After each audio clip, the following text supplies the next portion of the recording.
Boa noite.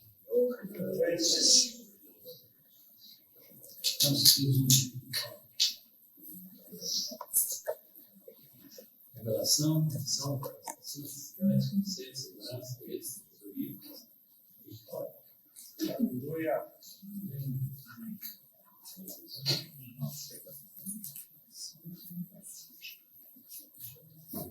Obrigado.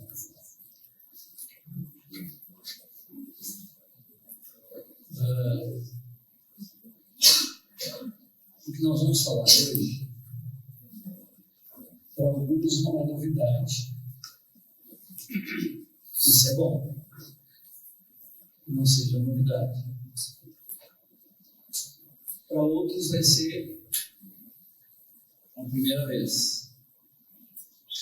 Vai ser a primeira vez que está ouvindo algumas coisas que eu vou falar aqui. Vai ouvir de uma forma diferente. Aqueles que já ouviram, eu quero dizer 3 coisas.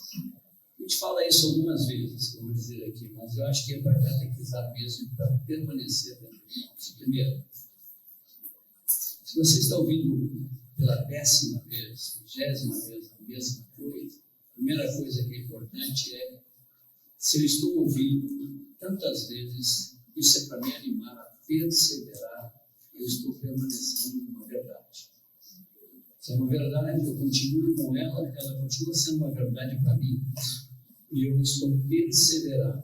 Eu confronto aquilo que eu estou ouvindo, que eu já ouvi, eu vou confrontando minha vida com aquilo de Deus que eu perseverando. Eu estou vivendo isso. Porque a igreja, ela é muito de viver de ênfase. Infelizmente, se fala sobre um assunto, muitas vezes ele passa a ser o que todo mundo passa a praticar. Passa um tempo sem falar, mudou de assunto, passa para praticar o outro e esquece o anterior. E assim nós vamos de ondas. Então a repetição, ela ajuda a gente a perseverar na mesma coisa. Verdadeiramente são os meus discípulos, se o que diz lá? Permaneceres na minha palavra. Permanecer significa que eu continuo naquilo que eu recebi, entendi e permaneço nele. Eu não mudo. Essa é a primeira coisa da importância das repetições virem para nós. A segunda importância é ver se eu estou praticando. Eu já sei, eu já ouvi, mas pratico isso. Porque há um grande problema em nossa mente. Nós, quando temos conhecimento de algo, nós confundimos o conhecimento com a prática. Porque eu conheço, eu penso que eu pratico. Ou fiz uma vez. Se alguém fala, eu não, estou praticando. Fiz uma vez. Não permanece. Então, a importância da repetição é para ver se eu estou praticando. Eu continuo nisso.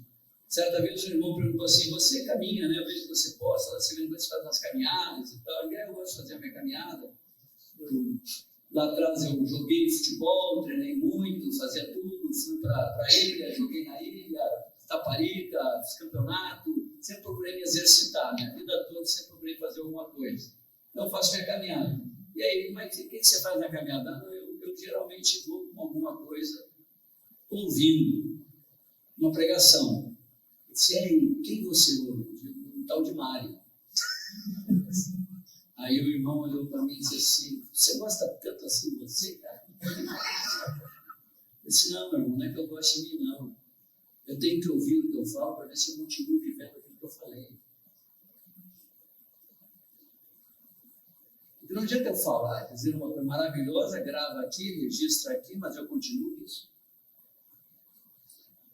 Isso é vida em mim ainda? Isso permanece comigo? Eu continuo vivendo daquela maneira, naquela dimensão? Eu não tenho que me ouvir. Eu me escuto bastante. Porque são muitas declarações, muitos lugares, muitas pregações, então você tem que estar sabendo que aquilo que eu estou dizendo continua. Quando a gente conta uma história, e aí você já ouviu essa história, às vezes a gente fica aqui que está contando e vê que algumas pessoas já ouviram uma vez, outra vez, você fica sempre, você pega a tendência de ficar meio constrangido, né? Tá vendo de novo aquela história e tal. Mas eu descobri que as histórias da Bíblia são muito. as mesmas histórias, as mesmas situações, as curas que ele fez. Eu não peguei a semana passada e li algumas, e a semana eu estou lendo outras, não são as mesmas. São para registro de uma verdade, registro de algo importante. Não está registrado aqui. Então, perseverar, a importância da repetição, para nós perseverarmos, a importância da repetição, para vermos se estamos praticando. E terceiro, fazer os ajustes necessários. Eu não estou praticando, que bom que me lembrou, porque eu vou voltar à minha prática. E cada manhã o Senhor renova as suas misericórdias, nós podemos começar tudo de novo. Isso para mim é fantástico no reino de Deus. É poder todas as manhãs começar tudo de novo. Eu não sei se um dia eu vou expressar a plenitude da vida, da estatura de Cristo, mas eu sei que tem momentos que eu posso expressar. Tem situações que eu vivencio e expresso exatamente aquilo que ele expressou, ou que ele expressa através de mim. Então, naquele momento, eu estou segundo a estatura de Cristo. Mas não significa que eu sou vivo o tempo todo e atinjo e manifesto esta estatura de Cristo. Mas tem momentos que sim. Então, a repetição, ela vai nos ajudando a perseverar, a ver se estamos praticando, a fazer os ajustes necessários. Está comigo? Ok? Não entrei no tema ainda. Dá um exemplo disso aqui. 1983. Quem era nascido em 83? Levanta a mão, Sandro. Tinha um mês de vida, mas estava ali. Estava ali? Chegando. 1983, Marcos e eu fomos num retiro em Porto Alegre, convidado pelos irmãos de lá, onde tinha mais ou menos uns 150 pastores. E nesse retiro estavam dois suecos, muitos usados por Deus, tinham estado na cortina de ferro debaixo do Kremlin, lá na Praça Vermelha, orando, e vem a perestroika, logo em seguida vem tudo, acontece uma série de coisas. Eles estão na Suécia orando com respeito a uma, não vou dizer o nome aqui para não ficar expondo as situações, e o tempo desse lugar rachou no meio e mostrou várias coisas escusas que essa denominação fazia. Eles estiveram lá orando, e eles oraram no muro de Berlim, pondo as mãos 10 meses antes do muro de Berlim cair. Então eles estavam lá em Porto Alegre dando um testemunho sobre todas essas coisas, falando. Era muito interessante, o principal, ele tinha ele mexia a perna o tempo todo, ele ficava mexendo a perna assim enquanto ele falava. E eu mexia com ele, a perna e o cabelo. Aí Marcos e eu estamos ministrando, falando sobre a experiência que Deus está nos dando em Salvador, a vida que nós estamos tendo, os princípios que estamos entendendo, então, enfim. Passaram-se 11 anos deste evento. E eu sou convidado para ministrar num lugar lá no norte do país. Nesse evento, em Porto Alegre, tinha um pastor americano, não vou citar nomes, e ele estava lá e a gente fez um bom contato durante esse retiro. E 11 anos depois, ele estava lá nesse outro local que eu fui ministrar, ele morava na região, foi lá estar comigo, ele era um missionário, estar comigo de novo, eu ministrei 4 dias. Depois do 4º dia que eu terminei, ele se aproximou de novo, falou comigo e disse: Mário, mas eu não consegui entender. Há 11 anos atrás, você falou a mesma coisa que você falou aqui. Eu estava há 11 anos atrás, lembra do dia que você falou isso? Agora, 11 anos depois, você está falando as mesmas coisas. Cara, eu já dei um bocado de volta, eu já fui, já vi, já inventei, já criei coisa, já dei atalho, com um montão de coisa diferente, já tem tanta novidade para conduzir a igreja, e você permanece fazendo as mesmas coisas. A minha resposta para ele, eu dava muito carinho, assim, então, sabe por que eu falo as mesmas coisas? Toda vez que eu leio Mateus 5, 6 e 7, eu leio a mesma coisa. Ou você lê diferente? Porque a gente tem que inventar. Por que nós temos uma sede de novidade? De uma coisa que seja fora daquilo que é a normalidade, a simplicidade do que o Senhor nos deu. Então, que o Senhor nos ajude a nós não sermos que nem os de Atenas, mas sermos que nem os de Bereia, de averiguar bem a Escritura, de permanecer na coisa simples, a simplicidade devida a Cristo Jesus. Amém? Isso é para dizer a vocês que eu vou repetir alguma coisa. A introdução é só para isso. Só para as opiniões de vocês. Não inventa, até quero dizer. Não, é quase que eu vivo nela. Não inventa. Eu quero falar sobre algo que para frente, para alguns é para frente, para outros é o momento. É sobre o que é casamento. Para ti está muito longe, não é?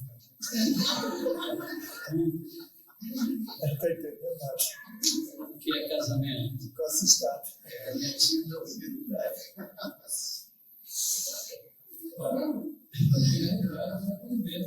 Gênesis 2:18.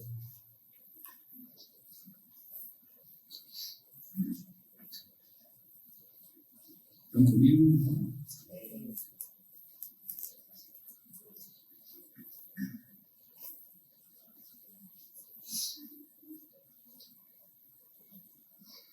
Bom ler a Escritura, né? A lâmpada, os nossos pés, Jesus para o nosso caminho. Disse mais o Senhor Deus. Quem falou? Senhor Deus. O que ele falou? Não é bom que o homem esteja só. Farei uma auxiliadora que lhe seja idônea. Havendo, pois, o Senhor Deus formado da terra todos os animais do campo e todas as aves dos céus, trouxe-os ao homem para ver como este lhe chamaria. E o nome que o homem desse a todos os seres viventes, esse seria o nome deles. E o homem acertou, né? Você olha para o bicho, aquele é o nome certo. É o nome certo. Deu nome o homem a todos os animais domésticos, às aves dos céus e a todos os animais selváticos. Olha a capacidade mental desse homem. Como Deus formou esse homem? Como era perfeita a sua capacidade. Aqui, o termo, todos animais domésticos, as aves, todos os animais selvagens. Não deu. Olha para fazer isso. Eu ia ter dificuldade de ter tanta criatividade. Pois é, depois tem que tirar foto para ver, enfim. Ele tinha lá, deu nome para todos. Agora diz aqui assim: para o homem, todavia, não se achava uma auxiliadora que fosse idônea. Então, o Senhor Deus fez cair pesado sono sobre o homem, este adormeceu, tomou uma das suas costelas e fechou o lugar com carne. E a costela que o Senhor Deus tomara ao homem, transformou-a numa mulher e lhe a trouxe. O cara dormiu sozinho. Acho que passar os animais tudo de parzinho, né? E ele fica olhando assim, esse aqui não serve para mim, não dá não parece comigo não, tá bom. Ficou só. Aí Deus, vou dar um jeito para você. Pesado sono, quando ele acorda do sono, ele vê que Deus criou a auxiliadora idônea para ele. Eu acho que se fosse eu que estava lá, ele ia assim, uau! Ele ia ser lindo. E ele disse o homem, esta afinal, por que era linda? Qualquer forma que tivesse, para ele era parecido com ele, seria lindo para ele, porque era semelhante. Olha a declaração que ele faz. A declaração naquele momento lá. Esta afinal, você vê que ele olhou para os animais, né? Esta afinal é o osso dos meus ossos e carne da minha carne. Essa parece comigo. Deixa o homem chamar-se a varoa, porquanto do varão foi tomado. Por isso, deixa o homem pai e mãe, se une a sua mulher, tornando-se os dois uma só carne. Ora, um e outro, e o homem sobre esta luz e não se envergonhava. Está comigo até aqui? O que eu quero dizer aqui? Quero fazer uma declaração que vocês gravem aí embaixo. O casamento é um ato criacional de Deus. Ele vem antes da igreja. Foi a primeira instituição que ele estabeleceu, foi a família. Casal. Foi o casal que ia gerar filhos, que se tornará família. Então, a primeira instituição, ela vem antes da igreja, ela está antes de tudo, foi o que Deus estabeleceu. Então, é um ato criacional de Deus. Quando Ele cria o homem, então Ele fala, e vão ser a dor que seja idônea, cria essa mulher e une os dois numa só carne. E faz uma declaração já, vendo o que vem na frente. Deixará o homem pai e mãe, e a sua mulher, os dois serão uma só carne. Adão, tinha uma musiquinha de Adão, feliz o Adão que não teve sobra. Tinha uma musiquinha para dizer isso. Coitadinha da sobra, viu? Minha sorte que Deus a tenha. Já foi, está com o Senhor. Graças a Deus. Graças a Deus. E tudo dá graças. Eu tenho 29 anos, mas eu tenho uma coisinha aqui, assim, você não percebeu.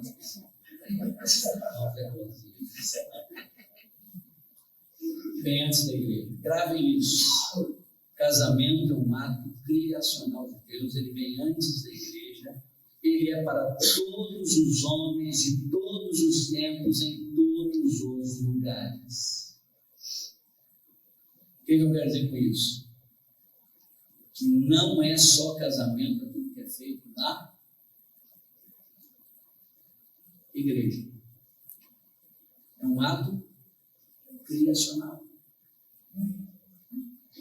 Todo o aparato que a gente faz de um casamento, com pessoas na frente, ou seja, não sei o quê, isso é uma acréscimo que o homem fez para dar um respaldo a uma prática. Mas o casamento ele é criacional. Ele pensa que não tem que casar na igreja para ser o quê? Casamento. Não precisa ser convertido para ser casamento. Porque se só é quando você casa debaixo dessa compreensão que você tem de casamento, e você, então, quando vem do mundo, o casal vem do mundo e não passou por isso, nós temos que fazer o quê? Separá-los do casal. Então, o casamento é um ato criacional. Deus estabeleceu para todos os homens de todos os tempos, em todos os lugares. E Ele estabeleceu algumas coisinhas simples. É o quê? Deixa o homem, pai e mãe, unir-se à sua mulher. Ou seja, é um pacto mútuo entre os dois e a união de ser isso uma só carne. Então, quando isso acontece em qualquer lugar do planeta, com qualquer pessoa, ele se tornou o quê? Para Deus, um casamento. Alguns têm cerimônias diferentes, aí vem as cerimônias. A nossa, no nosso país, parece cerimônia. Você tem só diante do juiz, ou você tem uma celebração, uma congregação, onde você reúne, onde você está, onde se institui isso, chama-se pacto diante da sociedade. Ou seja, aquele pacto foi feito no coração mútuo, você então externa ele diante da sociedade. E quando sai dali e une-se e se torna uma só carne, então Deus sela. Deus traz o selo dele. E aquilo que Deus uniu, não separe o homem. Então ele une naquele momento. Seja convertido ou não. Creia nele ou não. Porque é um ato que criacional. Veio antes da igreja. E antes de Israel. Antes da igreja. É um ato criacional de Deus. Então continua valendo. Por isso foi que ele estabeleceu um novo princípio. Todos que fazem um pacto e se unem, Deus põe o seu selo. E só a morte pode separá-los. Entendemos assim? Eu estou falando com vocês solteiros. Vocês entendem a seriedade que essa declaração? Só a morte o separa. Que é para sempre. Não tem possibilidade de rompimento. A Acho que não acertei. Deu errado. Não existe. Não existe esse pensamento. Nós temos que entender que aquilo que Deus estabeleceu e que aquilo que acontece segundo o que Deus estabeleceu, Ele sela, homem algum pode desfazer, com a forma que queira, com a lei que queira, que crie, não pode desfazer aquilo que Deus selou, o que Deus uniu. Não pode. Sabe o que significa uma só carne? Seu Deus não ouviu os casados. Filho, significa uma só carne. A figura, seja na escola, não sei se você fez isso, você pegou 2 folhas e colou uma na outra. Teve esse exercício? Tinha lá atrás, não sei se tem. Você pega 2 folhas e manda colar, cola uma na outra. Tenta descolar. Tirar uma intacta da outra. Você não consegue. É um pedaço de uma na outra, da outra na uma. Por quê? Porque se tornou uma só coisa. Se você rompe esse pacto que você fez, vai ficar danos em um, dano no outro, pedaço do outro, pedaço do outro no um. Não tem como romper mais isso diante de Deus. Então nós temos que entender, o que eu quero que vocês entendam hoje, que é um ato criacional de Deus. E quando ele acontece, só a morte pode desfazê-lo. Você não pode ir para o casamento como uma tentativa. Você não pode ir para o casamento como uma coisa que quem sabe vai dar certo. Você não pode partir para esse desejo ou buscar isso de uma forma que você entenda assim, há possibilidade de voltar atrás. Ou há possibilidade de eu voltar a ficar só. Não. Você tem que entender a seriedade deste passo, a seriedade desta ação, a seriedade desta decisão. A decisão que a Nath tomou agora essa semana, em sábado, ela foi enxertada em Cristo, é para toda a eternidade. A decisão do casamento, só a morte pode desfazê-la. É uma decisão tão séria quanto, só que ela termina aqui. A outra não. A outra decisão transcende esta vida, mas a decisão do casamento, ela é até que a morte nos separe.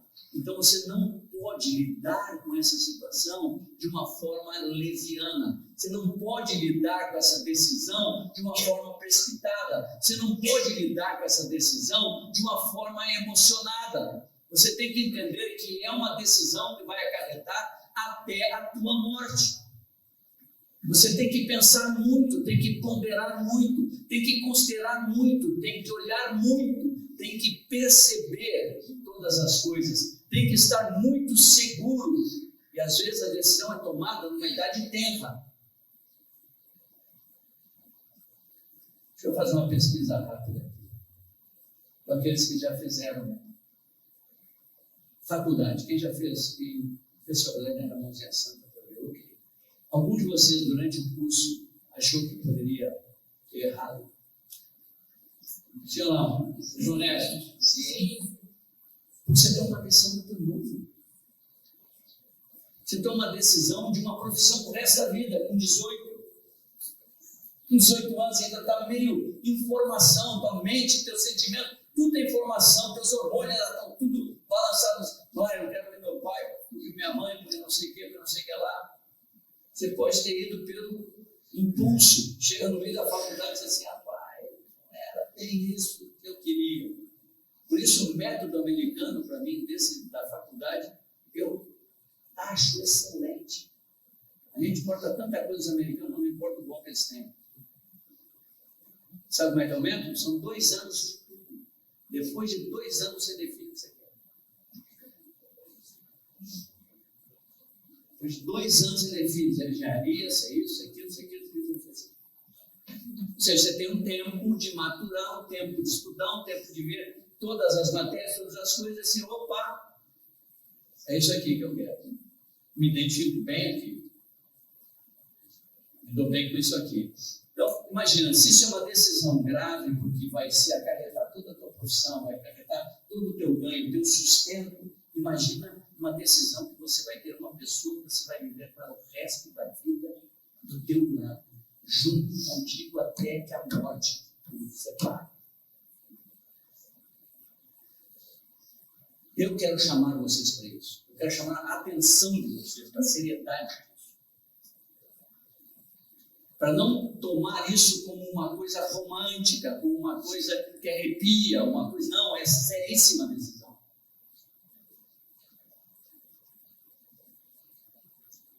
Sinara e eu, casado há 42 anos, e a gente faz uma brincadeira. Brincadeira, viu, gente? Isso que a gente faz. Brincadeira. Está durando. Mas por quê? A gente deu um tiro no escuro. Ela era recém-convertida. Eu podia ter me dado muito mal. Eu era bem atrapalhado lá, o seu amigo lá que você conhece, a mãe amicíssima dele, disciplinou algumas vezes. E de repente eu tinha saído da disciplina. Deus sabia que eu tinha mudado, Ninguém perto de mim sabia que eu já tinha mudado. Mas perceberam depois que eu tinha mudado. Você quer ter uma ideia de trabalho que eu dei para aqueles pastores lá, que agora, 3 anos atrás, eu acho que é 3 anos, estava 65, o Esteirado, um Vulon Garete, que foi um dos meus pastores, faleceu há pouco tempo, fui até a Gramado para visitá-lo, queria que ele orasse por mim, fui vê-lo, mostrar minha gratidão à vida dele, tudo. A primeira frase que ele disse assim: deste muito trabalho lá no governo. Eu 65. Que me deu que eu tenho trabalho. Eu te dei, meu pastor, muito trabalho. Eu tenho muito trabalho. Decisões. Ontem falamos sobre elas. Essa é uma decisão grave, séria, importante. Algumas pessoas que vêm passar o tempo e pode não ver a possibilidade, pode criar angústia, fique em paz. Fique em paz. Porque quando a gente fala de casamento, a maioria que fala de casamento, vocês olham para os nossos casamentos, você olha para eu e a Sinarinha, alguns devem pensar, eu chamo de piscina, enfim. Tem um monte de apelido que eu dou para ela. O Marcelo fica lá, tem música que eu faço, faço música para ela, tem um montão de coisa assim. Mas quer dizer assim, tem dia que dorme de tudo.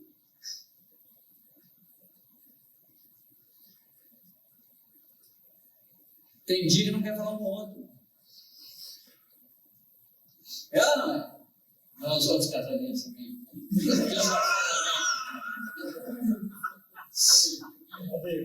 Gente, a gente não fala tudo que acarreta um casamento, e ele acarreta uma série de situações que não são fáceis de serem administradas.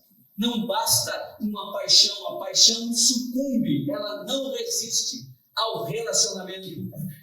Ela não resiste, ela não é suficiente para manter o casamento, a paixão. O arrepio não é o suficiente para manter.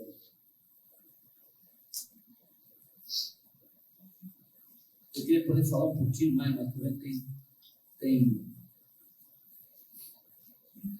menos idade, pouca idade, então não vou me restringir alguns minutos.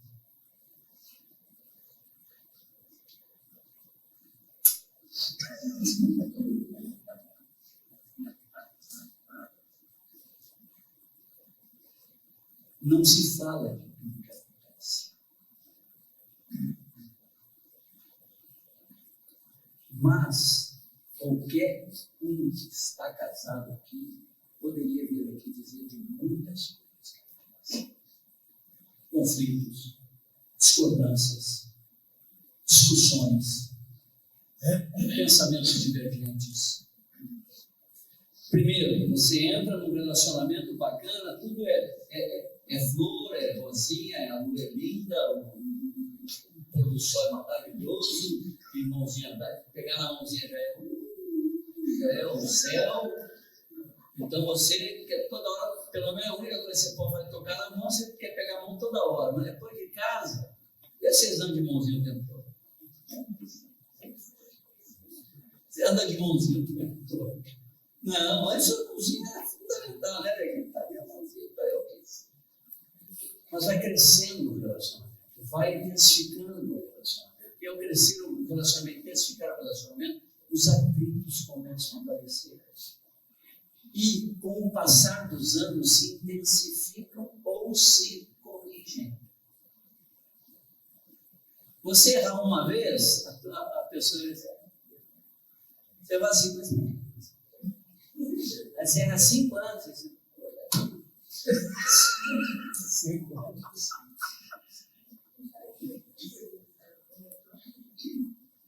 Vocês têm que entender que isso existe, isso acontece. Por isso vocês não podem ir para isso como uma coisa romântica só, vocês têm que ir para isso com um entendimento claro de tudo que acarreta um relacionamento a dois. E a seriedade que esse relacionamento a dois, porque só tem uma coisa que pode desfazê-lo depois que você decide, que você faz um pacto, que você vai diante, que você se une. Só a morte. Eu achei muito interessante, eu fui, então não sei se eu já falei aqui, mas eu fui no museu do Billy Graham, não sei se eu falei aqui esses dias, falei, né? Não? Fui lá Rapaz, chorei demais. Eu não tinha noção da potência de palavras de graça que eu tinha. Eu ouvi algumas pregações dele que eu nunca tinha escutado. Sempre foi assim, de massa, né? Pregador de massa. Mas o evangelho que ele falava era contundente. As pessoas que relacionavam com presidentes e tudo, assim, não fui conselheiro de 11 presidentes. Não fui, não. Eu só orava com eles. O conselheiro deles é o Senhor. Eu quero o livro disso. E a esposa dele ficou, tiveram 4 filhos ou 5 filhos, porque americano cristão tem filho bastante. A maioria deles tem de 5 a 5. E tinha muitos filhos, a esposa perguntaram para a esposa dele, você alguma vez, ele viajou muito, ele andou muito pelo mundo todo, com muito tempo fora de casa, você com os filhos, e tudo, você pensou alguma vez separar dele? Separar dele assim, não, nunca pensei em separar dele, mas matei ele umas 3 vezes. Achei espirituosa a resposta. Aí eu nunca pensei em matar nada. Mas ela também sim. Eu não tive coragem de fazer essa pergunta. Eu deixei assim, viu, agora? Não tinha coragem de perguntar, não. Deixa lá. Queridos, casamento é um ato relacional.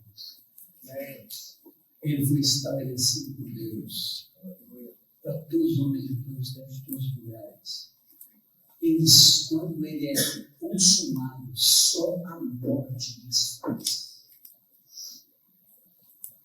Então você tem que ir muito consciente para essa decisão. Nós não podemos ser guiados pela paixão. Então, eu sei bem o que é paixão. Eu falo de cadeira. Eu sempre digo esse número, um dia eu vou parar para ver se é esse mesmo, até tem mais. Pensa um menino que era apaixonado.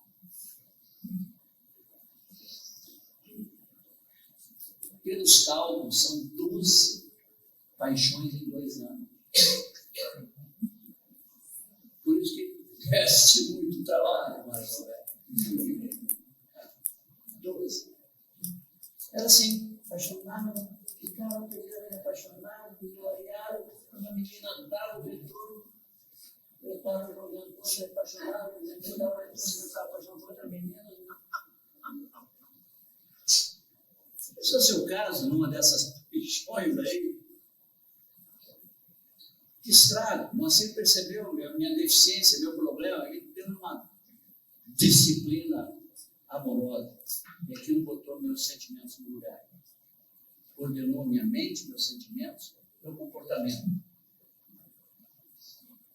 Não vá para isso, não, porque você está apaixonado. Sabe, Paixão, sabe como é que ela é criada? Como é que a paixão é criada? Ela é criada por intensidade e frequência. Paixão é igual intensidade e frequência. Você é intenso com alguém, frequente com alguém, começa a surgir alguma coisa. A paixão começa a vir. Então, quando eu caso com a Sinara, por que eu não me apaixonei mais? Nunca mais. 42 anos, nunca mais me apaixonei por nenhuma outra. Por quê? Porque eu nunca fui mais intenso nem frequente com nenhuma outra mulher. Ou os meus sentimentos morreram. Não, minha alma está aqui, meus sentimentos estão aqui, está tudo aqui igual como era sempre. Mas eu não sou mais intenso nem frequente. Por isso se aconselha, no aconselhamento de família, de casais, de tudo, nunca o homem estará aconselhando uma mulher. Está cuidando, tratando de outra que não seja sua. Porque nessa frequência e intensidade pode surgir um sentimento. Então não vá para esta decisão guiado pela paixão. Não vá. Anotado? Segundo, não tome decisões rápidas. Observe muito bem, porque essa decisão vai ter que ser sustentada até que a morte te separe. Pense nisso. Olhe para isso.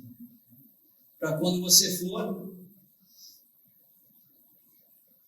decidir com respeito ao casamento. Olhe para isso.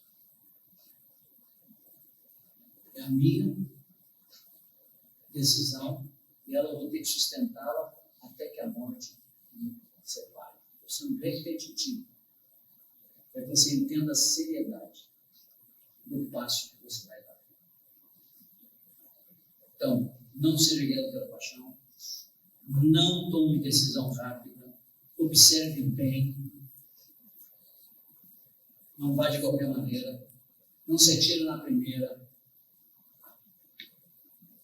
E principalmente aqueles que já estão assim com um pouco mais de idade, começa a entrar o desespero que eu não vou casar, vou ficar solteiro, ou seja, pode se precipitar, se atrapalhar e tomar uma decisão que acarrete muito mais dano do que ficar só. Então, pense bem, observe bem, não tome nenhuma decisão nessa área movido pela paixão ou pela rapidez de tomar a decisão. Outra coisa, seguimos conselhos. Conselho é o quê? Segurança, bom êxito, sabedoria e vitória. Siga conselho, busque conselhos. Se o irmão uma vez perguntou, Mário, para eu acertar assim, o que eu tenho que fazer para eu acertar? Que eu acertei, casei bem. Eu digo, se você for sozinho, você tem assim 50% de chance. Se você buscar o conselho dos teus pastores, você tem uns 80% de chance. Conhece o rebanho. Tem informações que o rebanho não tem. Tem conhecimento. Busque conselho. Não se mova pela paixão. Não seja apressado. Não seja rápido. Observe bem e busque conselho. Para que você possa tomar uma decisão segura. Para que você possa ter nessa decisão bom êxito. Para que você possa encontrar sabedoria nisso. Para que você possa ter a vitória. Estão comigo ainda?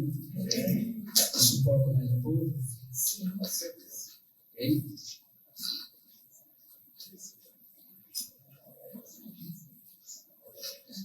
Se eu fosse falar rapidamente isso, vou colocar aqui, se eu fosse falar para um homem que já tem assim seus 30 e poucos anos, 35, o Areno, que não casou, se falar para ele alguma coisa, hoje, estivesse por aqui, eu diria assim, tinha 4 coisas para ele que eu acho que servem. Primeiro, primeira pergunta que eu falei para ele, se você decidiu ser eunuco, você decidiu ser eunuco, eu respeito, é Bíblia. Não tem problema com isso. É uma decisão que está lá na Bíblia, nem todos estão aptos, mas tem alguns que se fazem para o reino do céu. Se você se fez para o reino do céu, estou contigo, eu preciso saber, você me diga isso. Eu não tomei essa decisão, eu quero casar. Então, eu vou te dizer a primeira coisa, que eu imagino que pode estar na tua mente, pode te ajudar. Você tem que deixar de ser espiritosférico. O que é um espiritosférico? É alguém que crê ou pensa que Deus vai dizer assim, Maria. Deus não vai dizer. Deus não vai dizer. Sabe por que Deus não vai dizer? Eu vou dar 2 motivos pelos quais Deus não vai dizer. Primeiro motivo, nós lemos aqui, né? Fez a costela, a Eva, o Adão. Quando deu um problema, o que Adão disse? A mulher que disse. Deus disse assim, eu não vou ver essa de novo, não. Essa eu não vou ver de novo, não.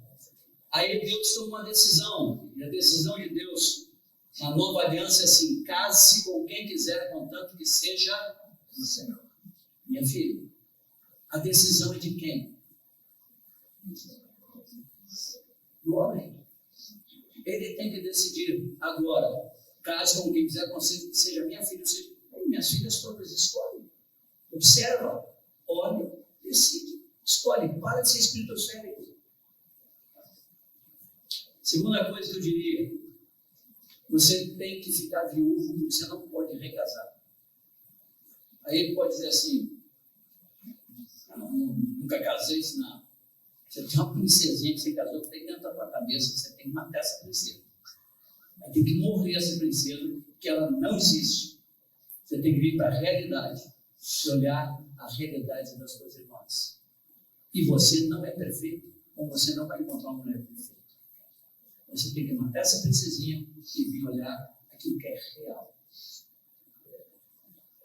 Terceira coisa que eu diria, você já foi uma toalhinha felpuda, hoje você é um toalhinha de chão.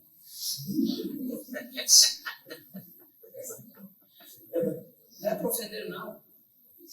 É porque a turma que eu já encontrei muitos, eu fiz encontros 27+, conversei com muitos irmãos, tenho muito carinho, muita preocupação com eles. Mas quando eu digo isso, não é para ofender ninguém, não, é porque a turma de 30 e picos, você continua olhando para as menininhas de 20, a menininha de 20 olha para você de noitinho. Você tem que olhar para as mais velhas, para as que vão te acompanhar, porque é uma diferença de mente muito grande. E aqui eu estou falando que até a morte, ou seja, o papo não vai ser o mesmo, as intenções não vão ser a mesma, a intensidade das coisas não vão ser as mesmas. Então você vai enfrentar muitos problemas, além de todos normais que se enfrentam no casamento. Você está criando mais um problema. Então você vai ter uma disparidade, vai ser quase 2 gerações. Então você olhe para isso. Aí eu digo, dentro desse ponto, eu digo assim, também tem alguns irmãos que eles observam, e eu vejo eles observando meninas que não vai dar. Eu costumo dizer assim, observe alguém que dentro da tua realidade econômica você vai melhorar. Esse negocinho de o amor vive na capania, conversa para boi dormir. Eu deixo tudo, eu moro com ele lá da pão, mora nada. Mora nada. Vão ser reais, vão ser realistas. Então você vai observe quem é no teu. Não falando de classe social, não, nem diminuir ninguém, nem mais ninguém, não. Mas vai ajudar nisso. Te ajuda a observar o reino de Deus. Não se sintam ofendidos, ninguém, por favor, não é minha intenção, é só mostrar uma realidade. Eu tinha lá um rapaz que fazia serviços, ele não tinha emprego, ele dava de encanação e iluminação, fazia bico, trabalhava, ganhava seu rendimento e tal. Estava apaixonadíssimo por uma irmã que fazia serviço nas casas, ela trabalhava nas casas, mãe de 2 crianças, mãe solteira de 2 crianças. Aí Deus pediu por ela e ela também gostava dele, e ficou um tempão. Eu estou sabendo da história e está aquele tempão. Ele estica, e não sai o tal do casamento. Eu já estou lá ansioso, mais ansioso que ele. Aí o casamento, e eu entrei na conversa e fui perguntar: o que está acontecendo? Aí os irmãos estavam cuidando e disseram assim: não, é que ele ganha só o máximo que ele faz no mês, assim, um salário mínimo e meio, 2 no máximo. E ela ganha um salário mínimo e meio. Então aí o cara se converteu com 39. Não tinha formação. O que ele sabia era essa profissão. Ele disse assim: se juntar os teus 2 anos, fica melhor. 1,5, 3 não é melhor que 1,5, enfim. Está acostumado a viver com 1,5, agora junta, fica 3, não vai ser melhor. Tu não vai formar ele, tu não vai chegar ele a fazer ele médico, porque ele vai ter 39 anos, 40. Ela já tem 38. Sabe aquele negócio do padrão que tem que ter uma coisinha assim, tem que ter isso, tem que ter então você acaba atrapalhando, ou seja, casaram. Graças a Deus, depois desse conselho, casaram. E graças a Deus, para aqueles que eu dou conselho, eu pergunto sempre assim, depois de 10 anos: tudo bem? O conselho. Quer dizer, você assim, todas as segundas-feiras, esse irmão me manda um recado de amor. Todas as segundas-feiras do resultado. Casal, antes de casar. Segunda-feira ele manda. O conselho foi bom. Deu certo. Estão comigo ainda? Estou falando tudo isso para te mostrar a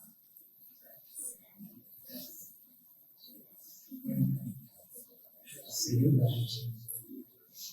Não vá dessa forma. E estou falando para aqueles mais velhos, né? Então, quer casar, mas ainda. Faltou o último conselho. Você não me lembrou? Faltou o último conselho que eu dou. Qual é o último conselho que eu dou? Assim, provavelmente você tem medo de errar. Eu vou te ajudar. Você fica tranquilo, explica isso. Casou, pode trocar? Não pode trocar, você acertou. Simples. Mas até que a morte separe, não tem. Nunca, se você casar, eles que não são casados, ou os casados, nunca diga: errei. Não foi certo, não faça isso. Casou, era aquela que Deus tinha, era aquele que Deus tinha, partam juntos para fazer aquilo que Deus estabeleceu, que é uma família. Simples. Mas tem as ajudas. Estão comigo ainda? Não podemos seguir pela paixão, não tomamos decisões rápidas, seguimos conselhos. Quem escolher, 2 Coríntios 6,14.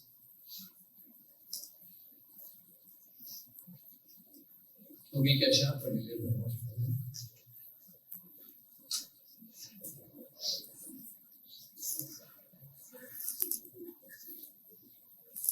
Não vos tornais injustos igual como os incrédulos.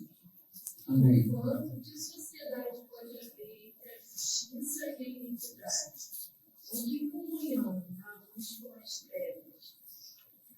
Amém. Bom. Você está aí andando por aí, trabalhando no lugar e tal, e tem lá um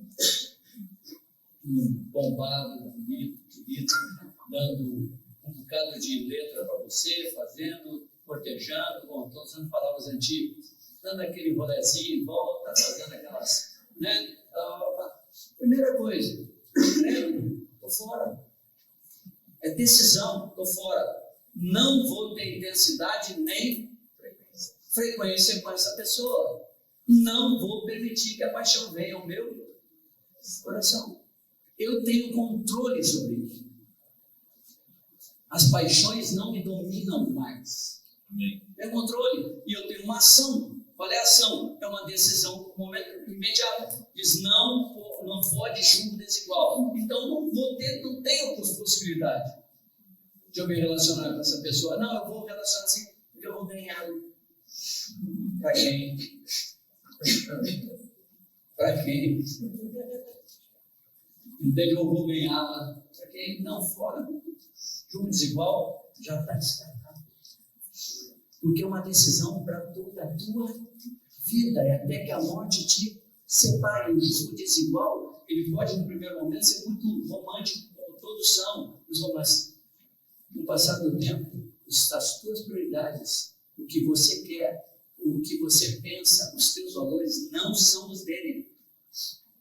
E já enfrenta aqueles que têm os mesmos valores, o mesmo propósito, o mesmo entendimento, enfrentam conflitos, imagina que tem isso completamente divergentes. Quando a gente está falando tudo isso, gente, não é assim que nós somos ruinzinhos mesmo, querendo ter ninguém. Não. A palavra de Deus é proteção, é cuidado com vocês. Aquela segurança. Segurança, êxito, sabedoria, vitória. Amém, obrigado. Estão comigo ainda? Amém. Quem não pode? Não é o Senhor. Quem pode? Todos que são o Senhor. É simples.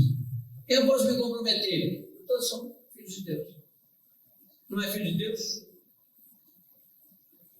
Acabou. Eu lembro que esses conselhos na minha casa, a Paulinha, lembra a Paulinha lá no 2 de julho, ela foi considerada a mais linda da escola toda, em PPP, papai, PPP 2 anos, acho que foi, 2 anos seguidos, a mais linda da escola. E eu também, até catequese em casa, né? Imagina. A turminha, menininha bonitinha, deitada, ela mirava para mim, ela me contou algumas vezes assim, pai,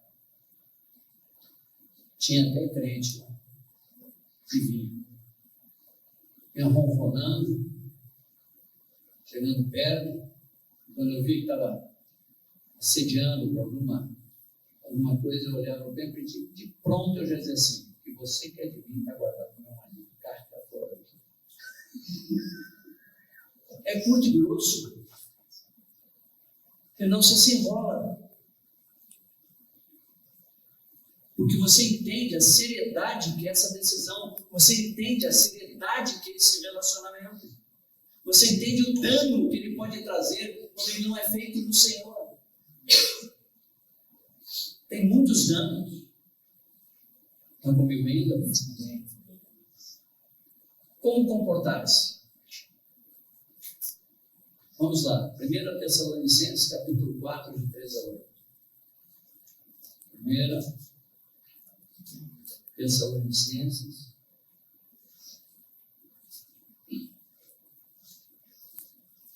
Claro, de 3 a 8. Estão comigo ainda? Aguenta um pouquinho. Chegando ao fim. Pode ler. Pois essa é a vontade de Deus, a vossa santificação, que vos abstenhais da prostituição. Cada um de vós saiba construir o próprio corpo e santificação do outro. Não com desejo para si, como gentios que não conhecem a Deus. E que nessa matéria, ninguém ofenda e nem vai fazer seu irmão.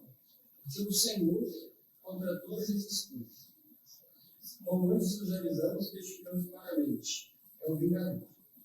Porquanto, Deus não nos chamou para a impureza, e sim para a santificação.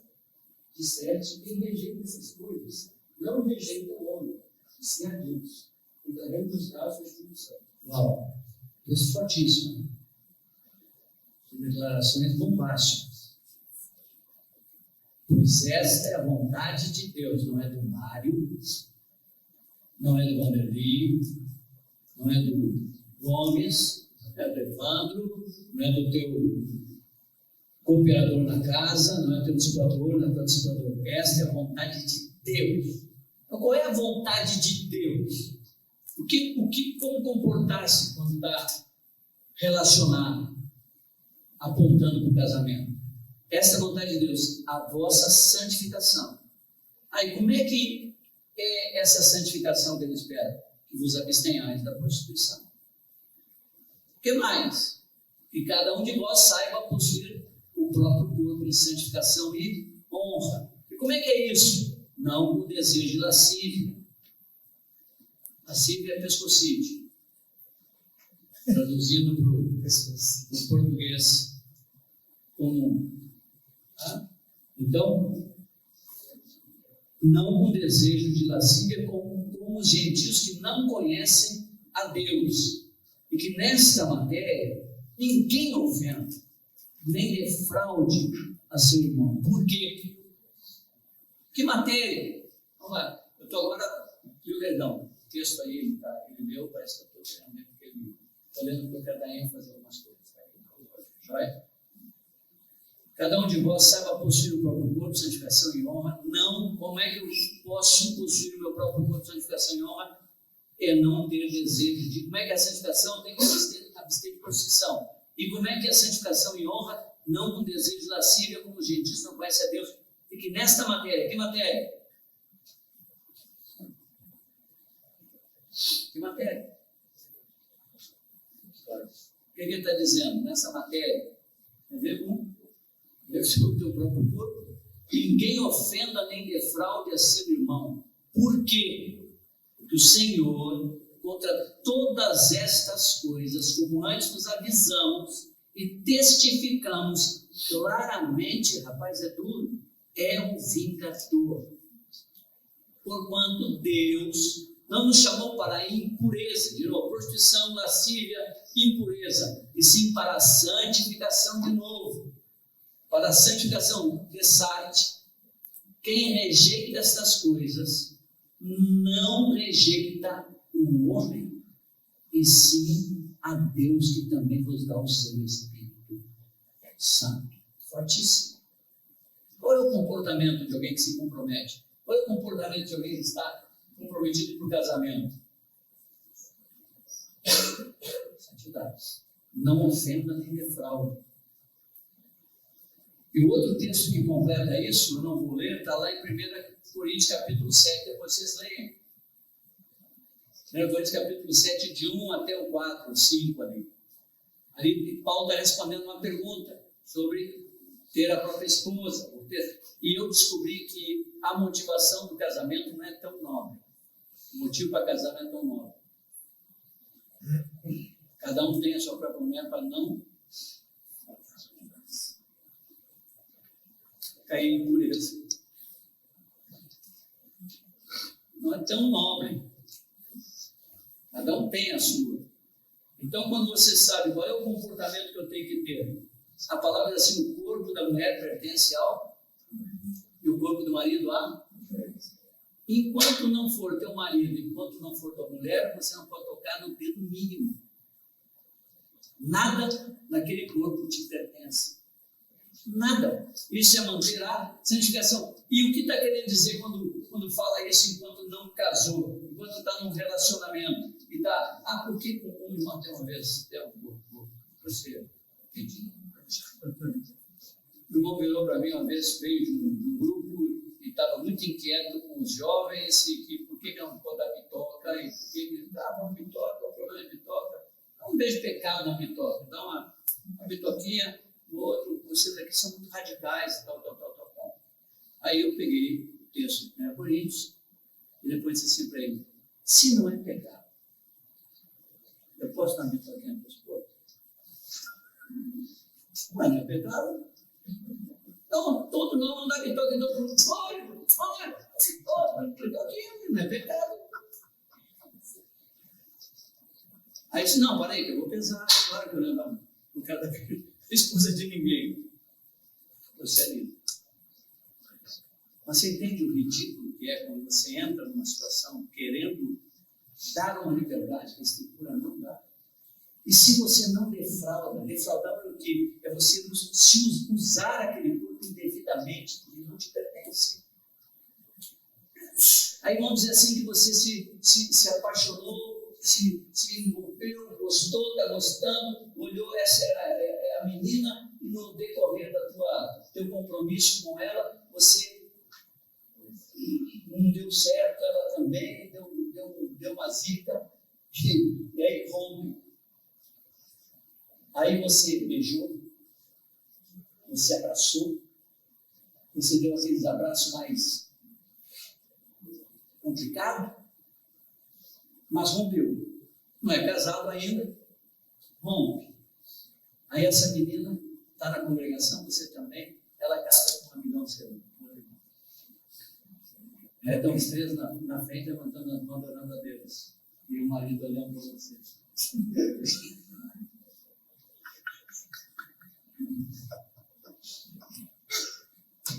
Devido à realidade. Me permitam dizer a realidade. Não marquear. Ser honesto. Porque a gente lê a palavra, mas não traz ela para uma situação real. O que pode acontecer? Estão comigo? Terminando. Só paciência. Primeiro ponto. Casamento é um ato criacional de Deus. Para todos os homens, todos os tempos, todos os lugares. Segunda coisa. O que nós falamos? É até que a morte separe. Terceira coisa. Não vá por paixão. Não vá rapidamente. O que mais? Buscar conselhos. Seguir conselhos. Depois, o que nós falamos?